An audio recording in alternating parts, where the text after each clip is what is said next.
Mabagal ba o hindi ba nagcha-charge ang phone mo? Base sa aking experience, ibabahagi ko sa iyo ang simple, ngunit mabisang solusyon para sa problemang ito.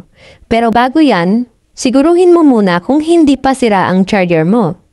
Subukan mong mag-charge sa ibang phone gamit ang charger mo at kung gumagana sa iba, ibig sabihin hindi ang charger mo ang problema.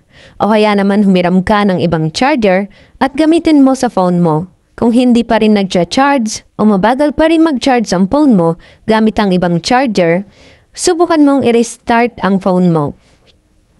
Tsaka subukang mag-charge ulit. Kung ganon pa rin at walang pagbabago, ganito ang gawin mo.